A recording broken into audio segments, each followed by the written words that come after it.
Donc, c'était 3 en chiffres romains ou 2? 2 en chiffres romains, 3. Donc, c'était application de la deuxième loi de Newton. Oui, c'est petit 2. D'accord. MV2, 2.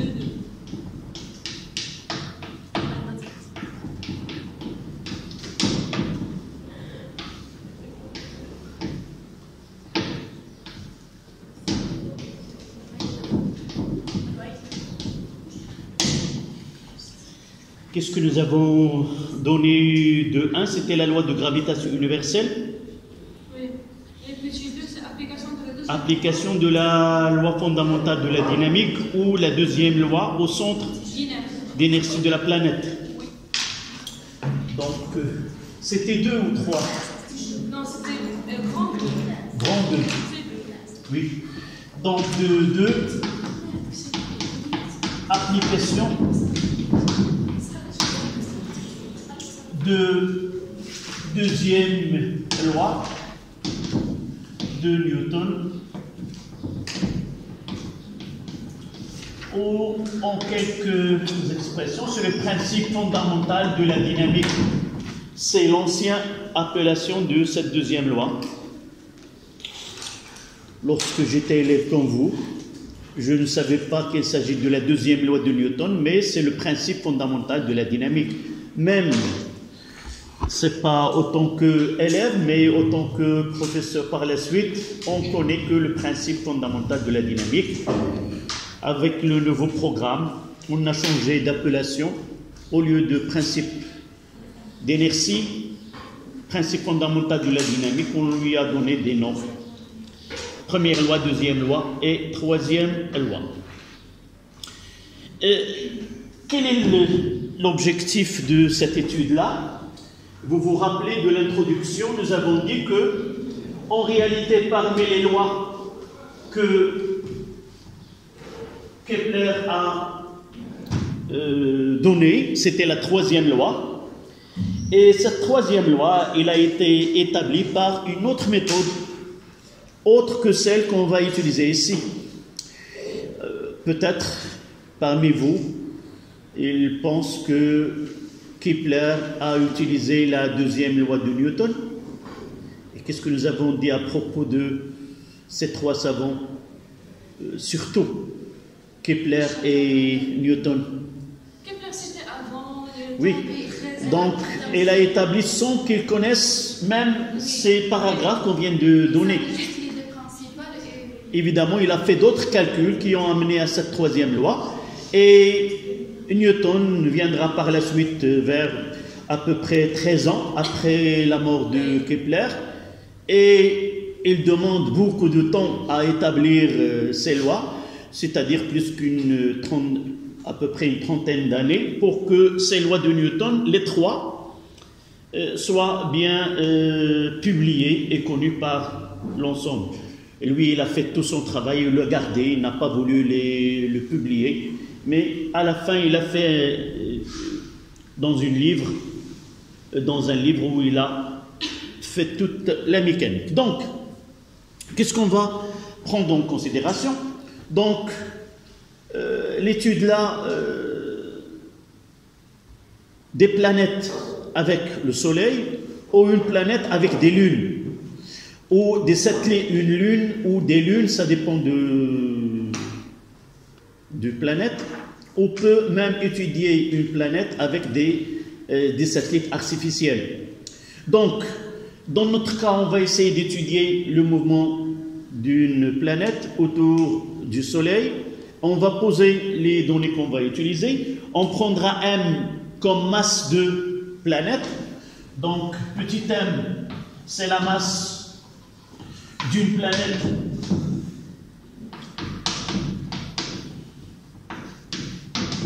qui peut être la Terre, Mars ou autre.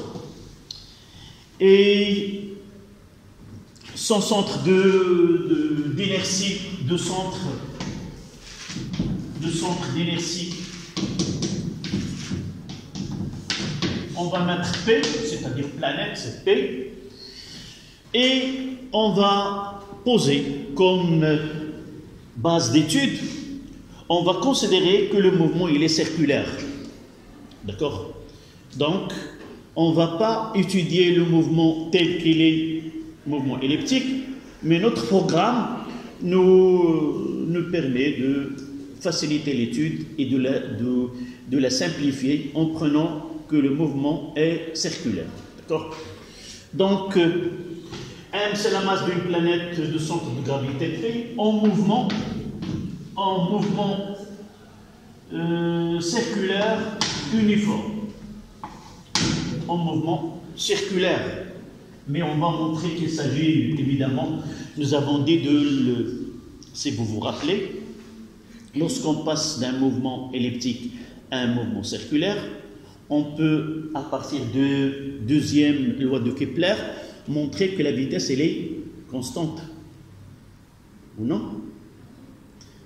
Si nous passons de mouvement elliptique à un mouvement circulaire, est-ce qu'on peut montrer que le mouvement est uniforme uniquement par les lois de Kepler? Oui.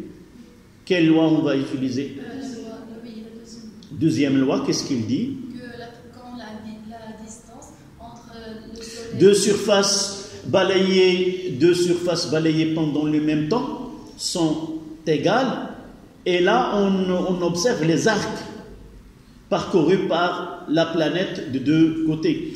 Si la trajectoire est un cercle, on aura les arcs sont égaux, et par la suite ils parcourent la même distance pendant la même durée, et par la suite la vitesse est constante. On va essayer par la deuxième loi de Newton, oui, démontrer que vraiment la vitesse elle est constante. Donc on va faire un schéma. Donc là c'est S et là c'est P. On va utiliser un vecteur unitaire U. M c'est la masse et Ms c'est la masse de Soleil. Ms, masse de Soleil. Et la distance SP est égale à R. Évidemment, on va considérer que la distance entre la planète et le Soleil elle est assez grande, de telle façon qu'on peut négliger le rayon de la planète et le rayon du Soleil. D'accord? Mais lorsqu'on traitera la planète avec un satellite artificiel, on va tenir compte du rayon de la Terre, par exemple. Donc, une chose, parmi les premières questions qu'on peut poser dans un tel exercice, le choix de repères ou de référentiels utilisés. Donc, pour appliquer la deuxième loi de Newton, on doit choisir un référentiel galiléen. Et ce référentiel galiléen peut être soit géocentrique, soit héliocentrique. Parfois, lorsqu'on étudie une planète autre que la Terre, on ne peut pas utiliser géocentrique. Par exemple, là, Saturne, il y a un exercice qui traite le mouvement d'une satellite autour de Saturne. Lorsqu'on demande le choix d'un référentiel, on ne va pas dire géocentrique, mais Saturne ou centrique. D'accord? Donc, dans ce cas-là, héliocentrique, si on utilise le mouvement des planètes autour du Soleil, si on utilise des satellites ou la Lune autour de la Terre, on utilise géocentrique ou un repère dont le centre coïncide avec le centre d'inertie de la planète qu'on étudie. D'accord? Donc, voici dans un référentiel, là, géocentrique, le référentiel utilisé. Dans ce cas-là, héliocentrique,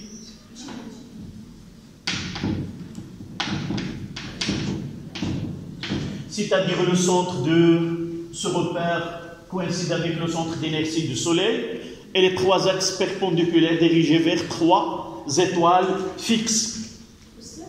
Oui. Oui. Le prochain, on est le samedi. ونخليوه الاربع ونخليوه مازال مورانا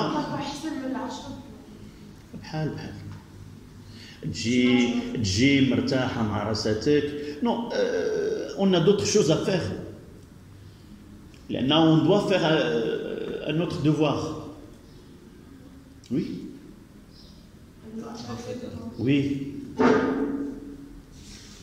J'ai déjà parlé de ce problème-là. Donc, on doit faire un autre devoir par la suite. Donc, revenons à notre étude. Donc, le référentiel utilisé est héliocentrique lorsqu'on traite le Soleil comme astre et le mouvement des planètes autour de ce Soleil-là. Donc, 2.2a, nature du mouvement. Nature du mouvement. La nature du mouvement.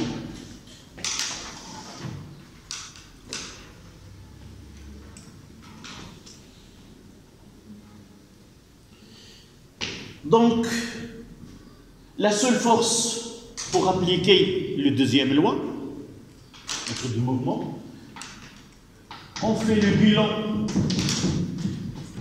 des forces. Quelles sont les forces exercées qui s'exercent sur la planète? Évidemment, la force qu'on vient de définir, c'est la force liée à l'action mutile ou l'attraction gravitationnelle entre le Soleil et la planète, en supposant que les autres planètes sont assez loin, de telle façon que l'action des autres planètes est négligeable devant celle qui exerce le Soleil sur cette planète-là. D'accord? Donc, on peut dire que P est soumise à l'unique force est soumise à l'unique force d'attraction universelle,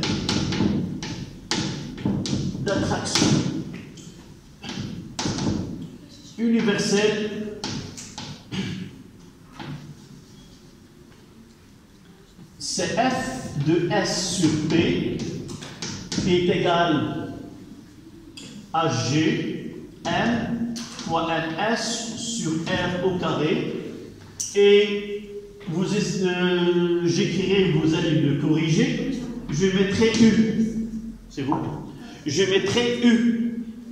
Est-ce que cette expression est correcte?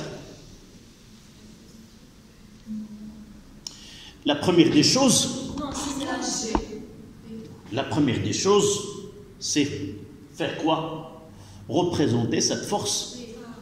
Donc, c'est une force qui est attractive. Donc, elle est dirigée là, ça sera F de S sur P.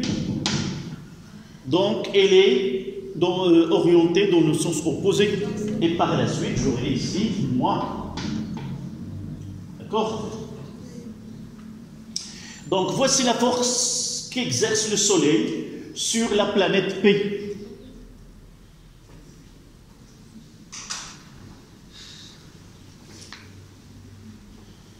Là, on a supposé que le mouvement est circulaire. Dans quel repère on va étudier ce mouvement? Mademoiselle, quelle est ta question? Je reviens. Quelle est ta question?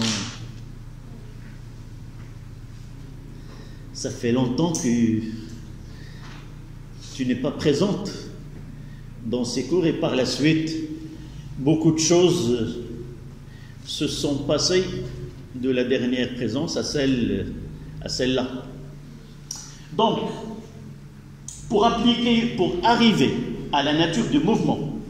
On doit appliquer la deuxième loi de Newton, et avant d'appliquer la deuxième loi de Newton, on fait l'inventaire des forces exercées sur la planète. La deuxième, c'est utiliser ces référentiels. En réalité, nous avons vu, lorsque le mouvement est circulaire, il vaut mieux de choisir quel repère? Repère de Freinet. L'étude dans un repère de Freinet, elle est plus simple. Je n'ai pas voulu vous envoyer un exercice dans lequel on traite le mouvement d'une charge dans un champ magnétique où le mouvement est circulaire, en la traitant dans un repère cartésien. L'étude, elle est très difficile. Et si vous essayez de voir cette étude, vous voyez quel est l'intérêt d'utiliser le repère de Freinet. Comment choisir ce repère de Freinet dans cette étude? On arrive à la même conclusion, on démontre que le mouvement vraiment est circulaire, on démontre que le rayon est de même expression. Sauf que la méthode mathématique, la physique, elle est la même. Qu'on la traite dans un référentiel cartésien, dans un repère cartésien ou dans un repère, on doit arriver au même résultat. Sinon, l'une des deux méthodes n'est pas valable. D'accord? Sauf que ce Freinet, elle a essayé d'économiser du temps et d'efforts pour arriver au même résultat. Donc, le choix de ce repère Freinet, elle utilise une base mobile. L'origine de ce repère coïncide avec la planète, donc là, et on utilise une base UN, UT et K. Donc UN, c'est un vecteur unitaire normal, c'est-à-dire dirigé vers le centre de la trajectoire, et T, ça veut dire tangentiel, et nous n'avons pas besoin dans cette étude de vecteur K qui forme avec les deux vecteurs une base qui est directe. Donc, il nous suffit UN et UT. D'accord? Donc, cette deuxième loi, c'est quoi? C'est d'abord on écrit sigma des forces extérieures est égal à MA. Là, nous considérons que la distance elle est très grande et par la suite, on ne différencie pas entre A et AG. Donc, nous pouvons représenter la planète et le Soleil par des points matériels et par la suite, on n'utilisera pas G. Même si la deuxième loi de Newton parle de l'accélération de centre d'inertie de corps étudié. Dans ce cas-là, l'unique force, elle est Fs, c'est F, S sur P. Et quelle est son expression dans le repère de Freinet? L'expression de F dans le repère de Freinet. Dans UN et UT et K. Quelle est l'expression de ce F de S? F de S sur P.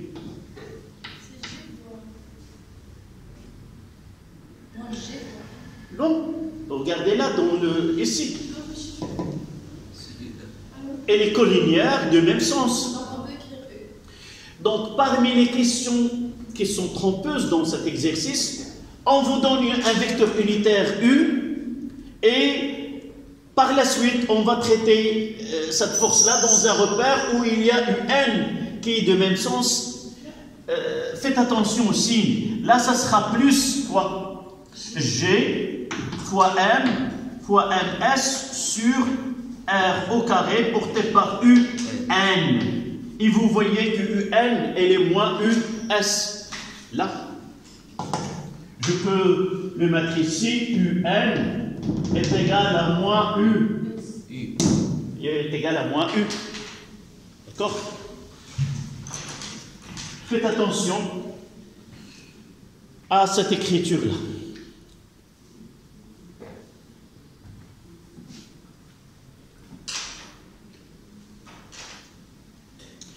Est-ce que je mettrai la M ou MS là? Oui. Ou je mettrai M, là, la masse de la planète, et là, la masse du Soleil. Qu'est-ce qu'il dit la deuxième loi? La somme des forces exercées sur le système, qui est dans ce cas-là, c'est la planète, c'est la masse de la planète fois le vecteur accélération de centre d'inertie de la planète. Donc là, c'est M, et non pas MS. Vous avez dit la masse de... Non. Je reprends. Le système, je n'ai pas dit Soleil. La deuxième loi de Newton dit, dans un référentiel galiléen, la somme des forces extérieures exercées sur le système est égale au produit de la masse de ce système fois l'accélération de centre d'inertie de ce système. Qu'est-ce qu'on étudie ici? C'est la planète. Donc la somme de forces exercées sur la planète est égale à la masse de la planète. Donc c'est M, dans les données c'est M, mais MS c'est la somme du Soleil. D'accord? Pourquoi? Parce qu'on va simplifier par la suite. Voilà. Donc, il nous reste à écrire A, le vecteur accélération dans le repère de Freinet. Donnez-moi cette expression, vous devez la prendre. L'expression de l'accélération dans le repère de Freinet. Il y a le V carré. Non, ça doit être le V carré sur le rayon. Dans ce cas-là, c'est donné, c'est petit r, porté par UN plus D de V sur DT porté par UT. Oui, donc monsieur, si on veut parler de chaque de UN seul et U de T seul. Non, le vecteur, on donne l'expression complète de vecteur accélération dans le repère. D'accord? C'est l'expression de vecteur accélération dans le repère de Freinet. Et de là, je peux l'écrire d'une manière qui est plus simple. C'est F de S sur T. Quelle est son expression dans le repère de Freinet? Elle est collinéaire avec UN. C'est-à-dire, qu'est-ce qu'elle a? Elle a G, M fois MS sur R au carré, et là c'est 0. Est égal à M, A, c'est quoi? C'est M V carré sur R, et là M D de V sur DT. D'accord? Non, tu n'as pas compris. Là, si j'applique, je reprends. Donc la deuxième loi, c'est quoi? C'est F de S sur T est égal à M à G. Soit que j'écris l'expression dans ce repère, plus simplement, celle-là, elle a deux composantes. Il a une composante Fs, d'après l'écriture de Fs là. Plus quoi? Là, c'est UN. Quelle est la composante de F de S sur P sur UT? C'est 0. Oui. D'accord? Donc, je peux écrire ce Fs sur T. Elle a deux composantes. Une sur UN et la UT. C'est quoi? C'est G fois M fois MS sur R au carré. Et qu'est-ce qu'il a sur UT? C'est 0. Puisque j'ai une égalité, ça veut dire égal. Si un vecteur est égal à un autre vecteur, ça veut dire que les composantes selon les axes sont égaux aussi. Ça veut dire que j'ai là M fois quoi? Fois V carré sur R Et là, j'aurai M d de V sur dt. Et de là, je tire que. Vous voyez qu'il y a un M, il va se simplifier. Ça veut dire que G fois MS sur R au carré doit être égal à V carré sur R. Et aussi, d de V sur dt est égal à 0. Oui, ce qui donne là que V est égal à la racine carrée de quoi? De G fois MS sur R. G fois MS sur R. Et là, V est égal à une constante, puisque la dérivée est égale à 0. Et nous voyons vraiment que V est une constante. Pourquoi? Parce que G, c'est une constante, et M, la masse du Soleil, est constante, et la planète se situe à une distance R bien définie. D'accord? Voilà. On tire là, la nature du mouvement, c'est quoi? Le mouvement de la planète autour du Soleil est un mouvement circulaire uniforme. Donc, mouvement circulaire uniforme. À noter que nous n'avons pas montré que le mouvement il est circulaire. Nous sommes partis de l'hypothèse que le mouvement il est circulaire. Et si le mouvement il est circulaire, dans ce cas-là, on peut montrer que la vitesse elle est constante.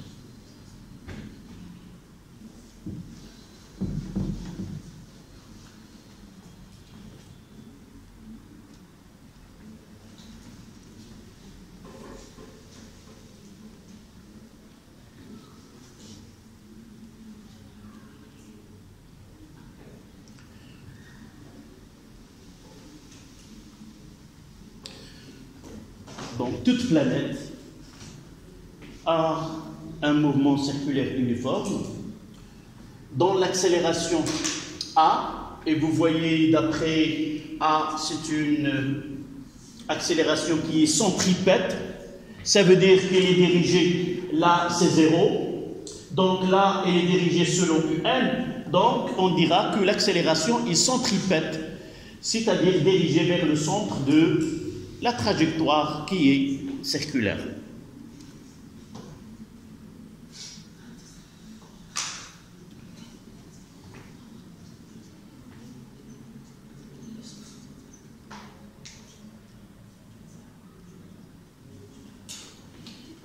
Une petite analyse de cette expression. Vous voyez que la vitesse de cette planète ne dépend pas de sa masse, uniquement de la masse du Soleil et la distance qui sépare. Et vous voyez, plus cette planète est loin du Soleil, plus la vitesse est petite. Plus cette planète est proche du Soleil, ça veut dire R est petit, on aura V grand. D'accord?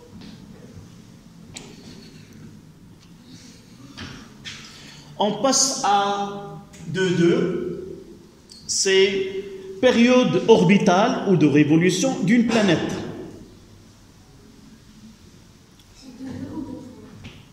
Qu'est-ce que nous avons? Application de la deuxième loi de Newton. Oui, 2, 1, nature de mouvement. D'accord. 2, 2. Voilà. 2.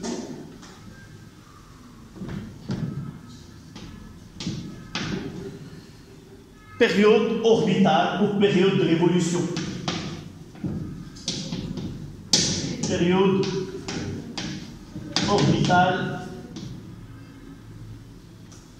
ou de révolution.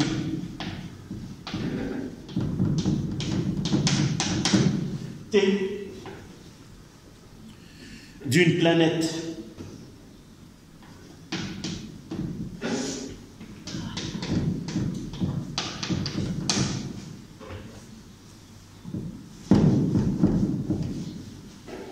Et on va partir de dernière expression que nous avons ici.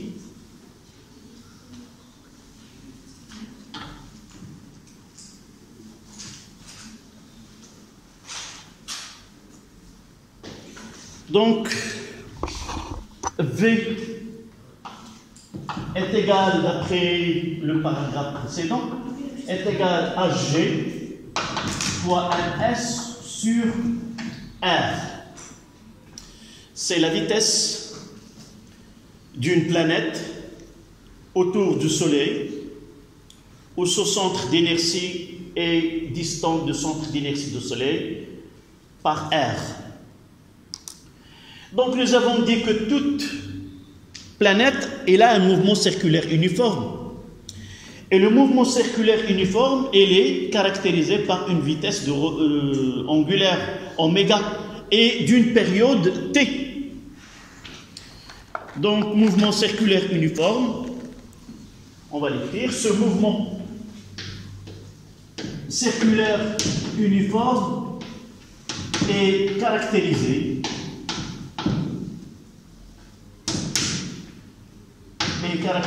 par une période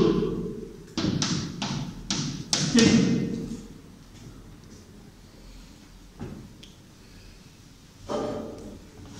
Nous savons déjà que V est égal à R fois oméga. Là, c'est la vitesse angulaire.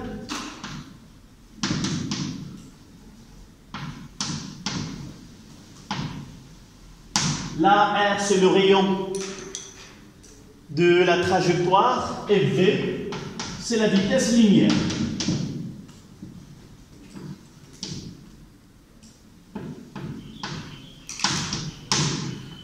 Celle-là est en mètres secondes moins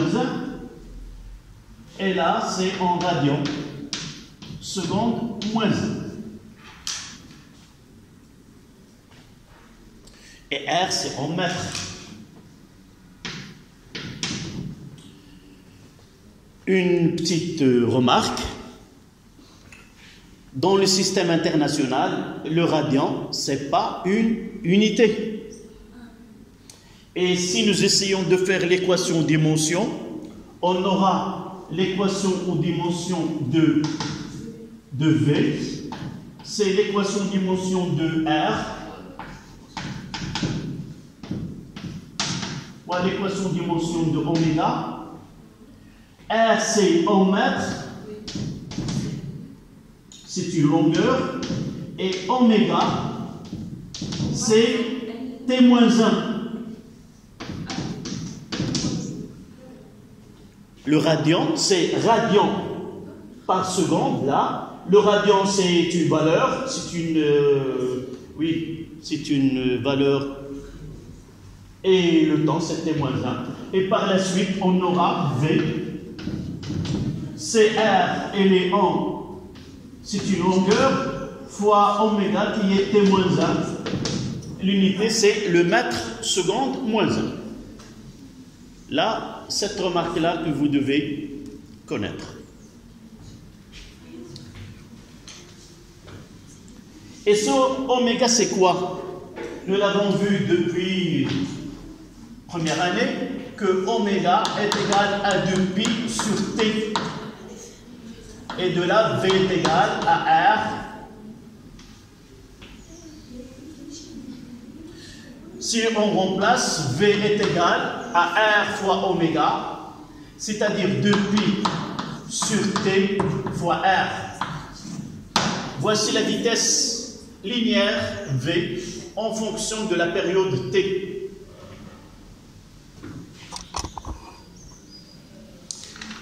Maintenant, j'ai la relation 1 et là la relation 2. V d'un côté, c'est la racine carrée de G fois NS sur R, et de l'autre côté, c'est 2π fois R sur T. Et là, 1 doit être égal à 2. Ça veut dire que 2π sur T fois R doit être égal à la racine carrée de G fois NS sur R.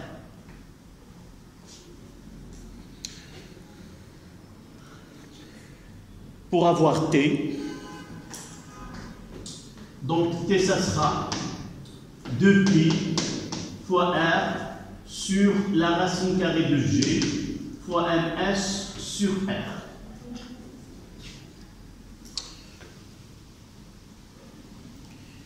Je dois ordonner cette écriture-là.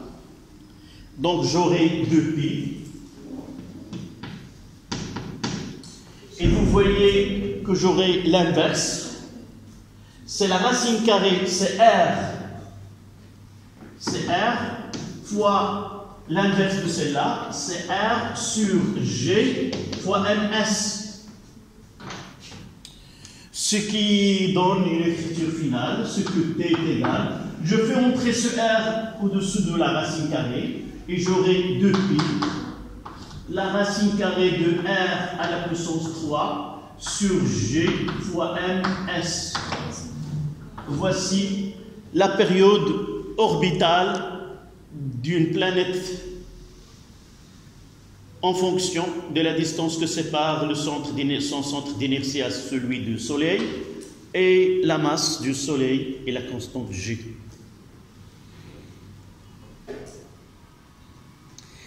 Là, on va essayer, par la question que tu m'as posée l'autre fois, concernant l'utilité d'introduire cette leçon, c'est que à partir de loi, on va essayer de retrouver là la troisième loi de Kepler. D'accord? Une remarque.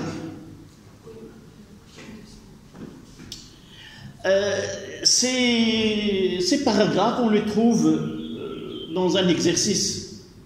Ça veut dire, parmi les questions qu'on vous pose, établir l'expression de la vitesse linéaire de centre d'inertie de telle planète. Là, la question qu'on peut trouver, retrouver la troisième loi de Kepler. À partir de là. D'accord?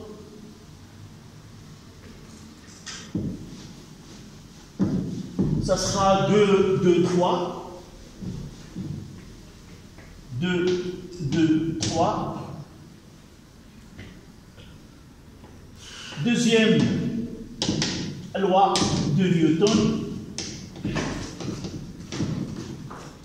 Et la troisième loi de Kepler. De Kepler. C'est-à-dire après des années, des décennies, Newton va retrouver cette troisième loi de Kepler par sa méthode. Et si ce mouvement circulaire uniforme est caractérisé par une période T, et nous voulons arriver à l'expression de T. Pour cela, on est passé par la relation entre la vitesse linéaire V et la vitesse angulaire oméga. Et de là, nous avons déjà V. Et oméga, nous le savons, c'est 2π sur T. Donc, à partir de cette relation-là, nous avons T qui est égal à 2π la racine carrée de R3 sur G fois NS. Nous faisons le carré. Donc T carré est égal à 4π carré fois R à la puissance 3 sur G fois NS. Et de là, on tire la relation, c'est que t carré sur r à la puissance 3 est égal à 4 pi carré sur g fois ms. Voici la troisième loi de Kepler.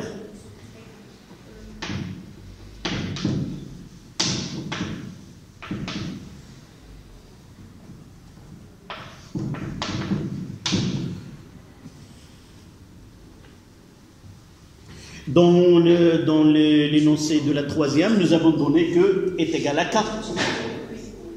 Là, vraiment, c'est 4 pi carré sur g fois ms.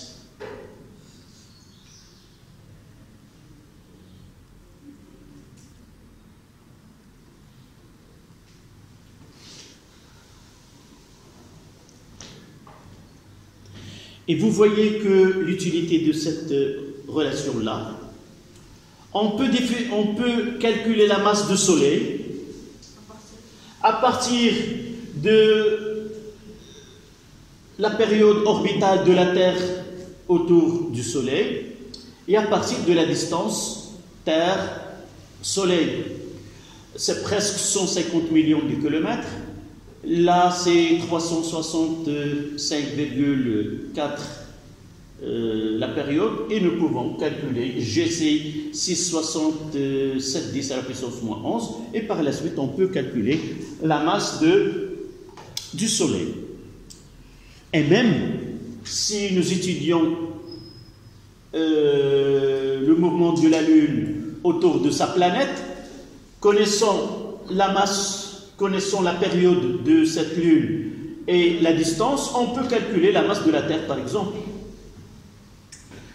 Une petite remarque, soit dans la période de Kepler ou pendant la vie de Newton, on ne savait pas la valeur de G. C'est une constante de proportionnalité, oui. Pour Newton, pendant l'élaboration de ces relations-là, il n'a pas donné une importance à cette constante G, qui est la constante universelle, et on faisait la simplification. Par exemple, T1 sur R1 est égal à T1 au carré sur R1 au carré est égal à T2 au carré sur R3 au carré, et on peut pas, on n'a pas besoin de connaître la valeur de G. Il viendra le temps, c'est un peu plus tard, que parmi les savants qui ont donné l'expérience de déterminer G, on le verra, c'est Cavendish. C'est un savant qui a pu donner une estimation à cette valeur de G. D'accord?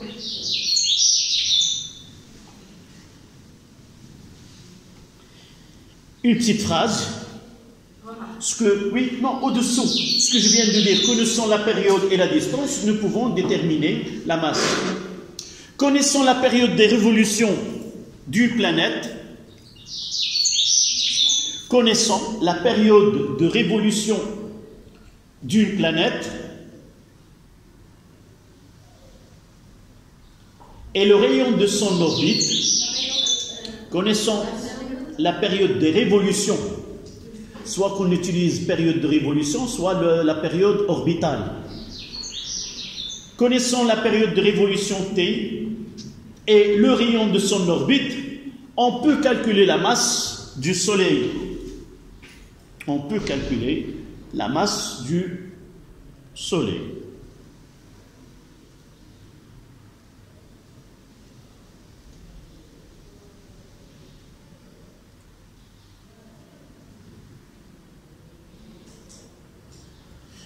Donc, on va essayer d'appliquer, c'est le dernier de cette partie de 224.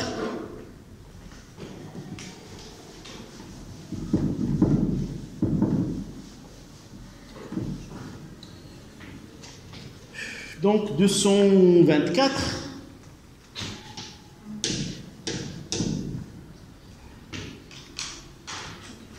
On va essayer le mouvement mouvement d'un satellite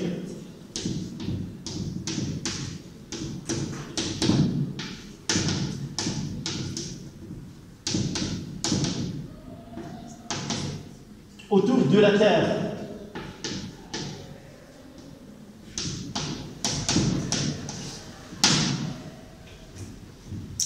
Je vais faire un petit schéma et on va essayer de conclure à partir des expressions que nous avons déjà.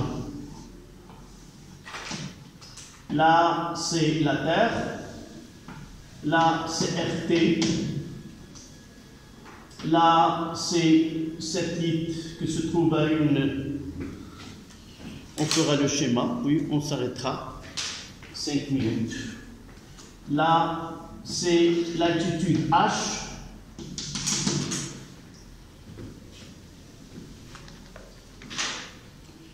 Là, on aura un T. On mettra grand M T. Et là, il a une masse petite m.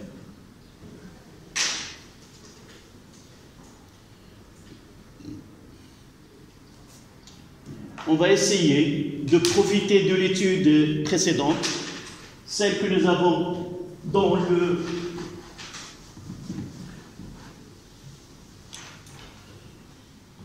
Comme on dit, les mathématiques n'a pas d'odeur et n'a pas de goût. Ça veut dire, une étude donnée, je peux l'appliquer dans les mêmes conditions. Tout à l'heure, nous avons V est égal à quoi? Dans le cas du Soleil avec une planète, c'est la racine carrée de quoi? La racine de G. De G fois MS sur R. On va extrapoler cette relation à notre cas. Le Soleil, ça sera quoi dans notre exemple? S. Le Soleil, ça sera quoi? La Terre. Tu dis la Terre, c'est comme si tu as un doute. Oui. Non, Soleil, planète, Terre, satellite. Donc, un S dans ce cas-là, ça sera M de T. Un S sera équivalent à M de T. À M de T. Il faut la dire avec certitude. Et ce R est égal à quoi dans ce cas-là? La distance que sépare le centre de gravité des deux, ça sera RT plus H. D'accord? Et on aura comme V, c'est quoi? V de satellite, c'est quoi? C'est la racine carrée de G fois M grand M de T sur RT plus H. Et on finira avec T, la période. Et on s'arrêtera. T de S. Ça sera quoi?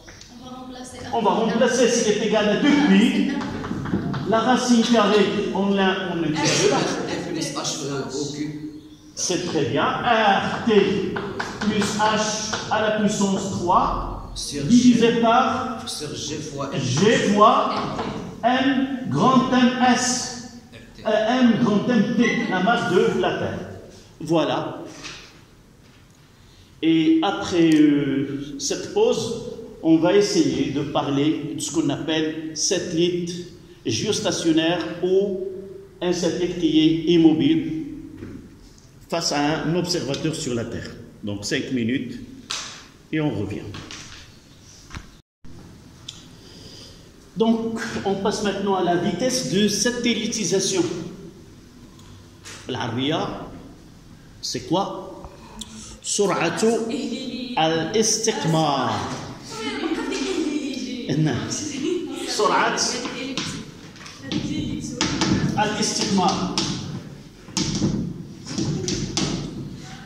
C'est tout simplement rendre un objet de masse m comme satellite artificiel à une altitude h.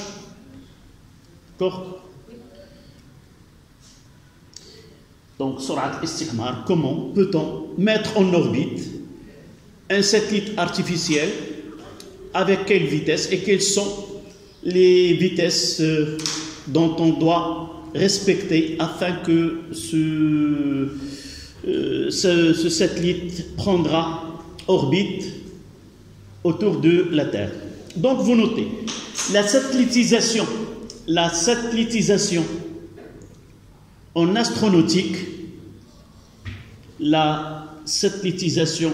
astronautique,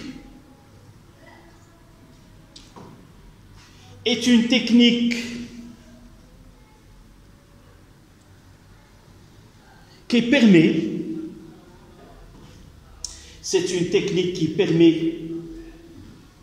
de la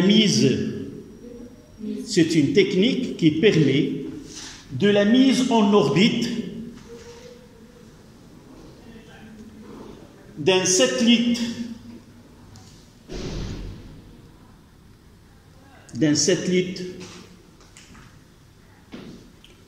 en mouvement périodique autour d'une planète.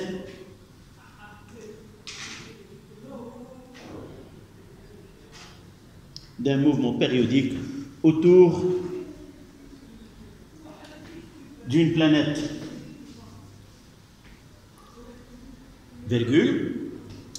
C'est une technique qui est complexe.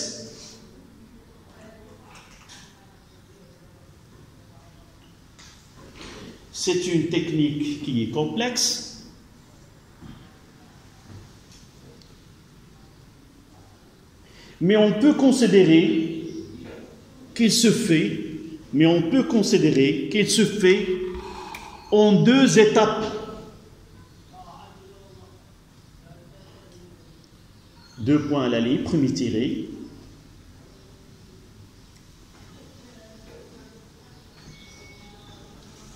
Porter le satellite par une navette spatiale. Porter le satellite par une navette spatiale à un point P.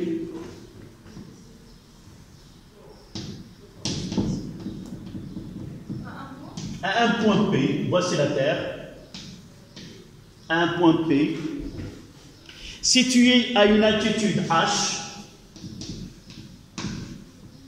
à un point P situé à une altitude H, de la surface de la Terre, à une altitude H de la surface de la Terre.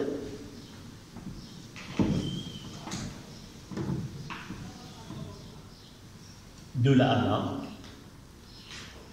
à la ligne deuxième tirée, le libérer avec une vitesse V0,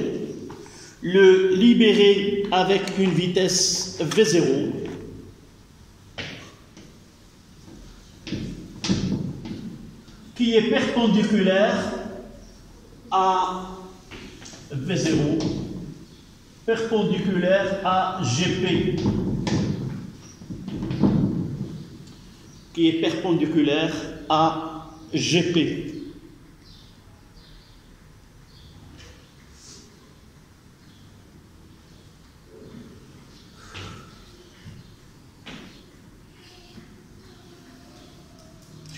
Donc cette vitesse V0, sa valeur elle est cruciale, soit qu'il permet de mettre vraiment en orbite ce satellite, soit de lui donner une valeur qui peut être soit retournée vers la Terre, soit qu'il sera perdu dans l'espace.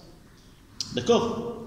Donc libéré avec une vitesse V0 perpendiculaire à GP, virgule, on distingue deux vitesses initiales.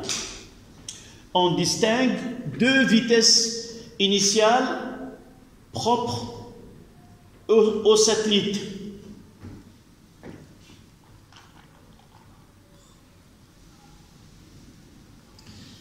Ça veut dire les valeurs que peut prendre V0, on va distinguer deux valeurs. Là, c'est VN. VL, 2 points, vitesse à laquelle le satellite se libère de la force d'attraction ou la force de gravitation, se libère de la force de gravitation terrestre. Ça veut dire quoi?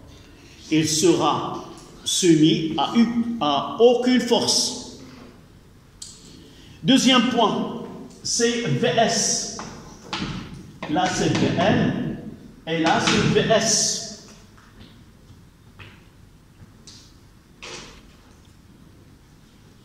Vitesse de satellitisation.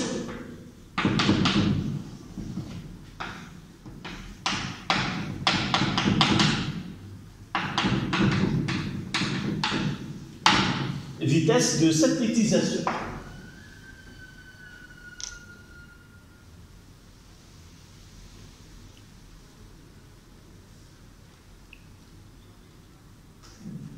C'est quoi cette vitesse de satellitisation?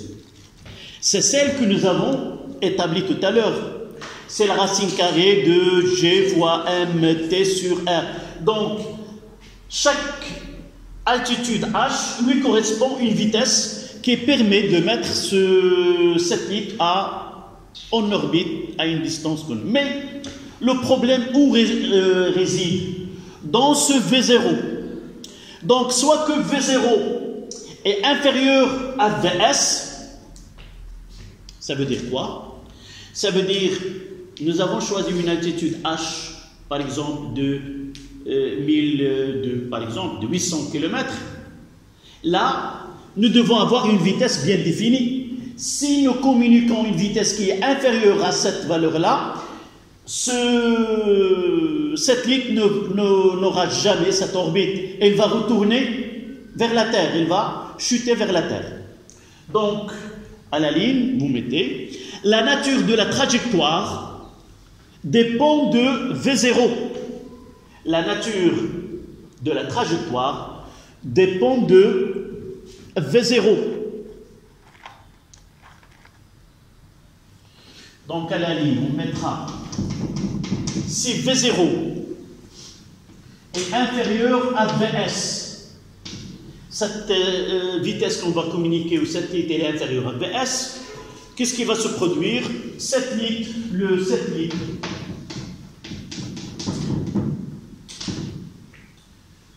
retombe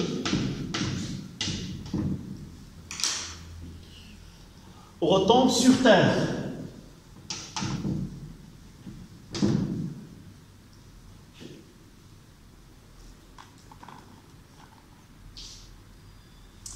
Et là, le deuxième point, si V0 est égal à VS,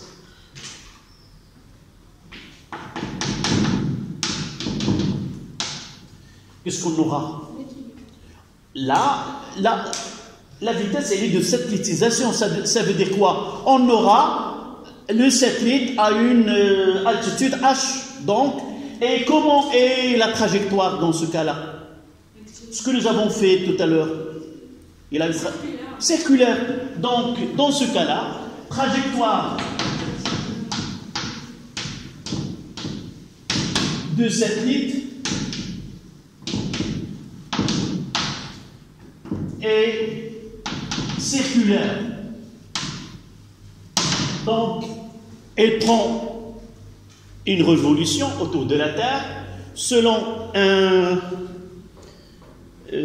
un orbite qui est circulaire.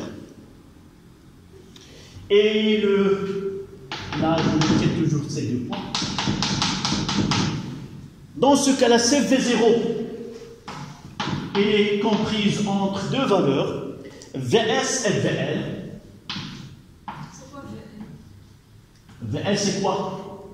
C'est la vitesse de libération d'une autre manière. تكلم باش واحد القمر اصطناعي يبقى حابس التأثير ديال الأرض، هذا ملي كيبقى حابس ديال التأثير ديال الأرض على واحد الارتفاع كنقولوا استقمار. Donc, quel est le responsable de cette position-là? C'est la force d'attraction gravitationnelle. Tant que cette force est exercée sur le satellite, elle est sur une orbite. Donc, le premier, pour avoir un niveau, si la vitesse n'est pas celle qui correspond à une satellitisation, elle va retomber. Si nous lui donnons une vitesse qui correspond à une altitude, il sera, dans ce cas-là, en orbite circulaire autour de la Terre. Et c'est la force d'attraction gravitationnelle qui assure, si vous voulez, cette attache à la Terre. Dans ce cas-là, on n'est pas arrivé à une vitesse de libération. Ça veut dire quoi? La vitesse de libération, on lui donne une vitesse à partir de laquelle l'action de la Terre sur le satellite n'est pas... la Terre n'aura aucun effet sur le satellite. Et par la suite, c'est quoi? Elle va être libre dans l'espace. Mais entre VS et nous n'arrivons pas à la valeur de libération, c'est-à-dire elle sera libre de l'effet de champ de pesanteur de la Terre, dans ce cas-là, elle a une orbite, mais dans ce cas-là, une orbite qui est elliptique. D'accord? Dans ce cas-là, la trajectoire est une ellipse. La trajectoire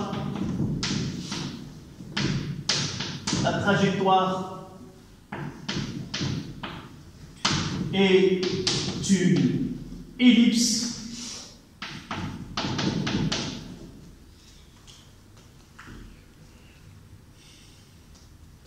On va faire tout à l'heure un petit schéma dans lequel je résume ces cas-là.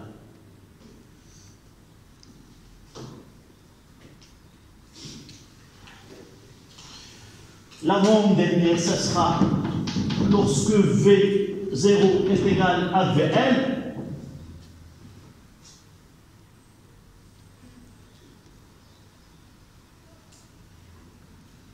Le satellite, dans ce cas-là, il ne va pas rester sur une orbite bien définie autour de la Terre, mais elle va s'éloigner de la Terre selon une trajectoire qui est un parabole. Donc le satellite s'éloigne de la Terre suivant une parabole.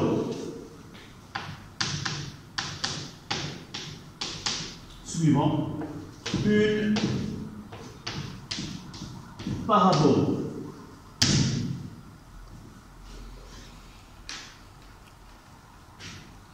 Et le dernier cas, ça sera V0 supérieur à VL.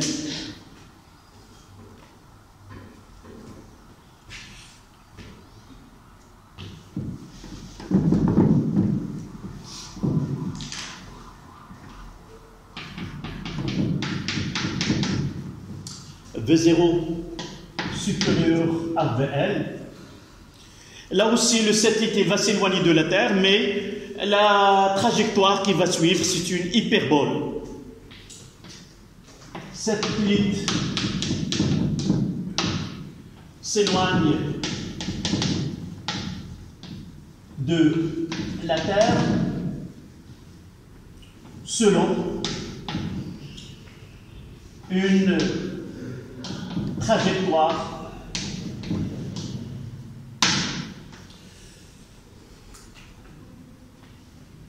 qui est une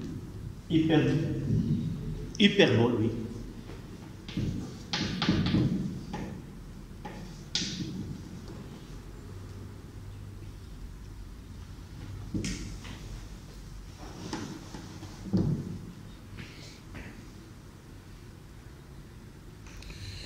Si nous faisons ce schéma-là,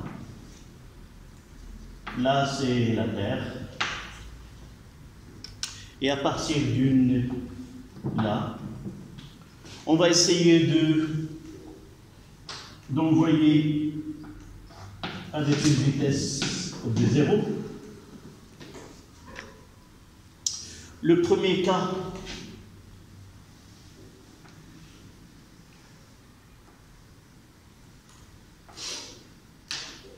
là, un cercle,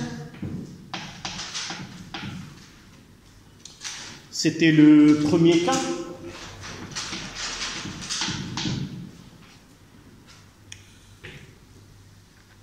Quelle est la relation ici dans ce premier cas? C'est VS est égal, V0 est égal à VS.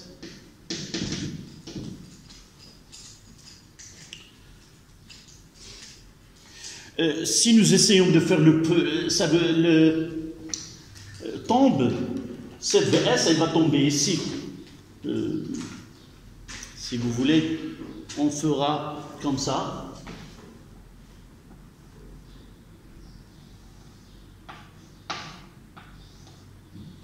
Ce cas-là, c'est quoi? Elle retombe, c'est V0 inférieur à VS. La cercle, c'est le cas où V0 est égal à VS. L'autre cas, une trajectoire, une ellipse.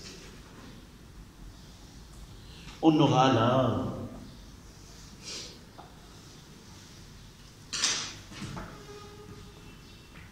ellipse.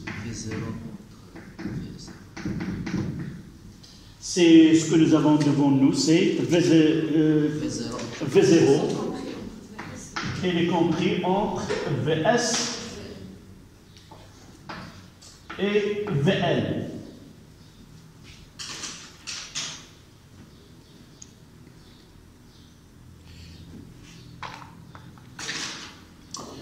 Il y a l'autre cas. On aura, ça c'est le cas V0 est supérieur à VL.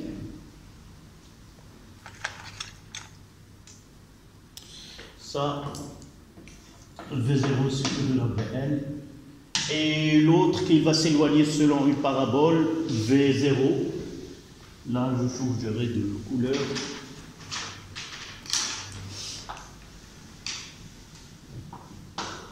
Là, c'est V0 est égal à VL. Voici les 4 cas qu'on peut... Soit qu'il retombe sur Terre, c'est la vitesse de V0 communiquée au satellite n'est pas inférieure à V de satellitisation. Deuxième cas, si on lui donne une vitesse qui est égale à la vitesse de satellitisation, on aura un mouvement qui est circulaire uniforme et dans ce cas-là, la trajectoire est un cercle. Dans le cas où cette vitesse initiale comprise elle est supérieure à VS mais inférieure à la vitesse de libération, dans ce cas-là, on a la trajectoire est une ellipse au-delà de VL. Toutes les vitesses qui dépassent VL, soit à partir de VL ou supérieure à VL, on n'a plus de satellitisation et le satellite, elle va être égarée dans l'espace selon soit une parabole ou d'une hyperbole. Dernier point, et avec ce dernier point qu'on arrête, ça se finit le cours, c'est les satellites géostationnaires. Qu'est-ce que vous connaissez à propos des satellites? Combien de satellites dans l'espace? Vraiment, il y a un grand, immense de satellites. Même des satellites qui sont hors service. Ah oui, ça dépasse des milliers de satellites. Si on essaie de donner une carte de satellites autour de la Terre, on voit une image qui est brouillée comme si... ces satellites, ça dépend de ce qu'on veut des satellites.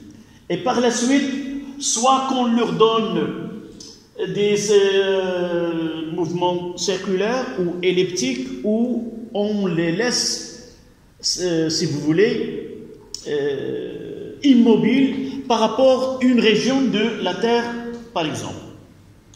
Le Maroc a eu le premier satellite qu'il a eu, c'était au début du XXe siècle, c'est en 2003, je pense, ça ne me revient pas la date exacte. Il avait une satellite qui est Zarqa El-Yamama. Vous savez ce que Zarqa El-Yamama c'est? Oui, c'est le nom d'un satellite, mais en réalité c'est autre chose. C'est une femme là. Oui, c'est une femme qu'on l'appelait Zarqa El-Yamama. Pourquoi on a donné les yeux bleus? Vous ne savez pas, c'est une femme arabe, et je ne pense pas qu'elle a des yeux bleus. Elle est connue par sa vision qui était, elle voyait de très loin. Cette femme-là, elle voyait de très loin. Elle peut même dire à sa tribu que des ennemis arrivent de très loin, oui. C'est une voyante ou pas? Oui, non, c'est pas le voyant. Il voit qu'un laha basar had. Mais dans nos campagnes, j'ai vécu avec des gens. Ils voyaient à des kilomètres. Ils disaient que la personne qui est là, elle donne même le nom. Par exemple, parce que sa façon de marcher ou autre, mais on développe cette faculté de voir de très loin. Alors toujours il donne des alertes à sa tribu, il essaie de se préparer à l'avance à une guerre. Elle a été très connue partout. Et un jour ils ont essayé de mettre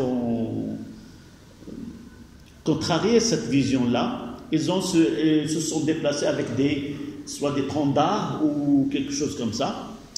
Et ils disaient que ses ennemis sont très proches, mais ils n'ont pas cru à sa version.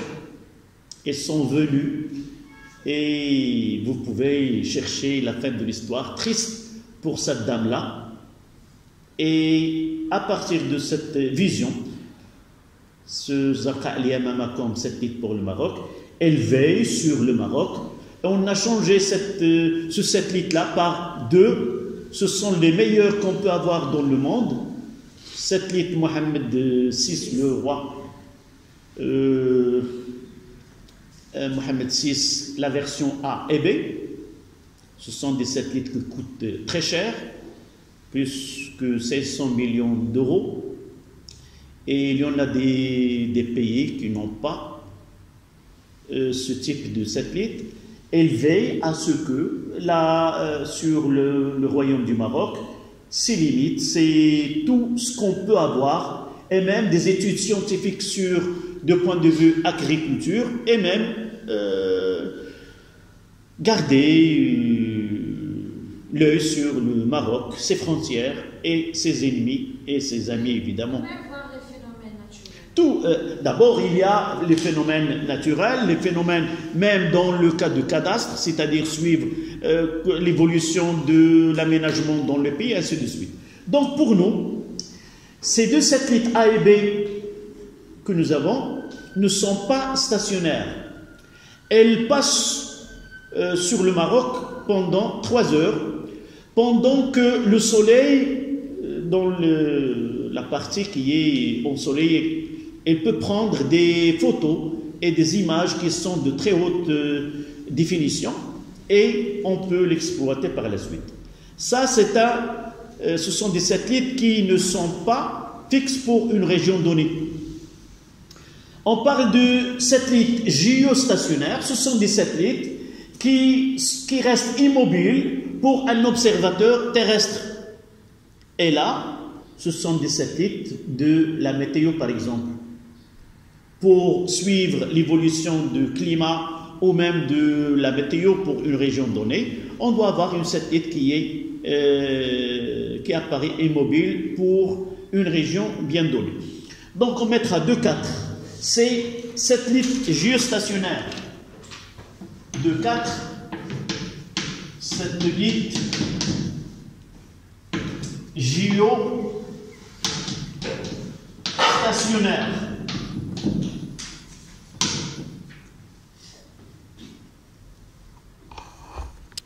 On donnera la définition. Une satellite géostationnaire, une satellite est géostationnaire s'il reste immobile pour un observateur terrestre. S'il reste immobile pour un observateur terrestre, c'est-à-dire moi, à ma place sur Terre, je dois voir toujours ce satellite-là dans la même position. S'il reste immobile pour un observateur terrestre,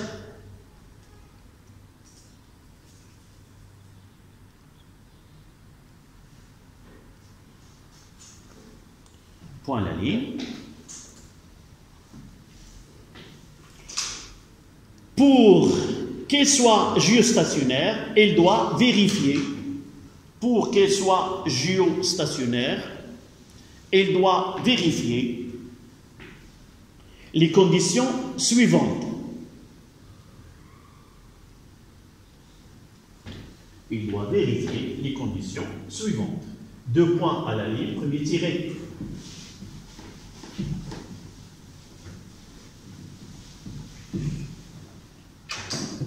Son orbite appartient au plan équatorial. Son orbite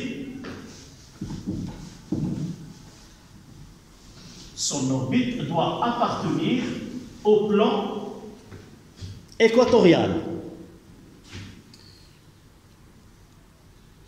Ça veut dire, si la Terre est comme ça,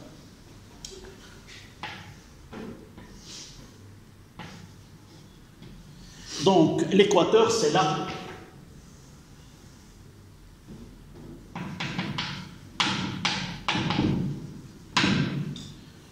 Donc ce plan il doit appartenir à ce plan-là qui est perpendiculaire. Là c'est le nord, là c'est le sud, et doit appartenir à ce plan. Donc son orbite appartient au plan équatorial. Deuxième tiré.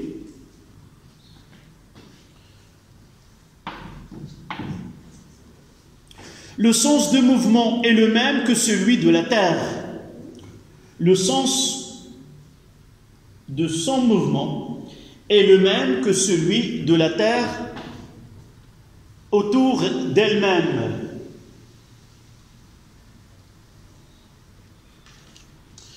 Ça veut dire, dans ce cas-là, si la Terre tourne dans ce sens-là, le satellite aussi doit tourner dans ce sens-là.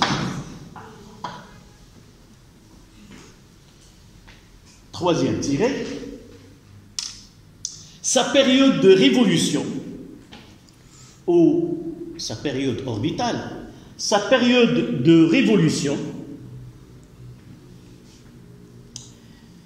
est égale à celle de la Terre autour d'elle-même, est égale à celle de la Terre autour d'elle-même. Et cette période de révolution, c'est combien? Pour réaliser autour d'elle-même, c'est ce qu'on appelle un jour sidéral. c'est 23 heures, 56 minutes à peu près, ou tout simplement on donnera T, c'est 86 164 secondes.